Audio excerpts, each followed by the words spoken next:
क्या मृत्यु के बाद आत्मा का पुनर्जन्म होता है? कभी कभी हम ऐसे बच्चों से मिलते हैं जो बिना सीखे बातें करते हैं, जो पहली बार किसी घर में आए हो, लेकिन वहाँ की हर चीज उन्हें जानी पहचानी लगे। क्या ये संयोग है या कोई आत्मा लौट आई है अपने ही पुराने रिश्तों को निभाने? आज हम जानेंगे गरुड़ पुराण से वो कथा जो खोलती है इस रहस्य का दरवाजा। क्या मृत्यु के बाद आत्मा उसी परिवार में जन्म ले सकती है? बहुत समय पहले की बात है। गरुड़ जी ने भगवान विष्णु से विनम्रता से प्रश्न किया, हे प्रभु, मृत्यु के पश्चात आत्मा कहाँ जाती है और क्या वह फिर से उसी संसार में जन्म लेती है? भगवान विष्णु ने मुस्कुराते हुए कहा, हे गरुड़, मृत्यु केवल शरीर की होती है, आत्मा अमर है।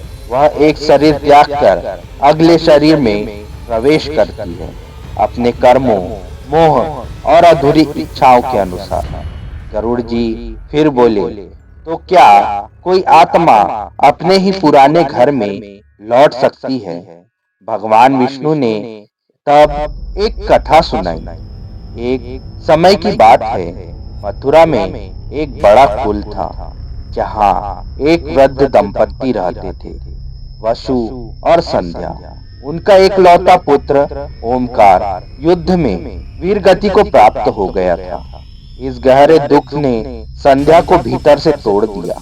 वह हर रोज अपने बेटे की पुरानी चीजों से बात करती, मानो उसे पुकार रही हो, ओमकार, तुम फिर आओगे ना? समय बीतता गया। कुछ वर्षों बाद उसी कुल में एक बालक जन्मा। नाम रखा गया निवान। निवान जैसे जैसे बड़ा होने लगा, सबको अचंभा होने लगा। उसकी आंखों में अजीब सी गहराई थी।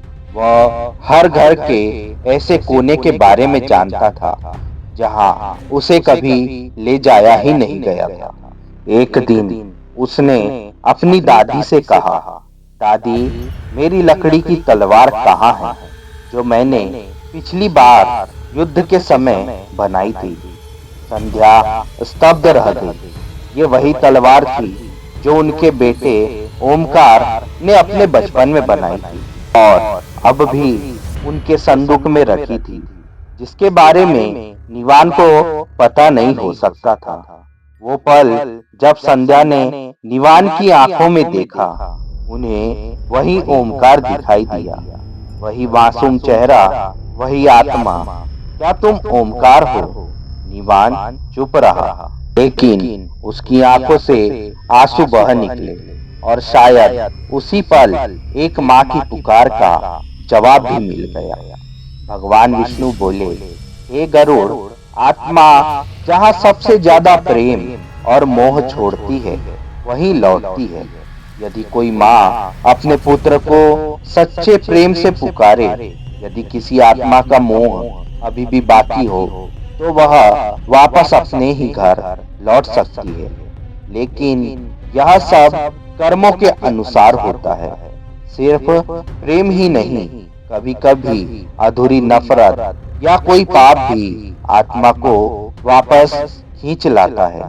तो अगली बार जब आप किसी छोटे बच्चे की आंखों में कोई पुरानी झलक देखें, जब वो बातें करे जो उसने सीखी नहीं, जब वह किसी पुराने रिश्ते में गहराई से जुड़ जाए, तो सोचिए, क्या वो कोई लौट आई आत्मा है या वो अधूरी कहानी फिर से लिखी जा रही है?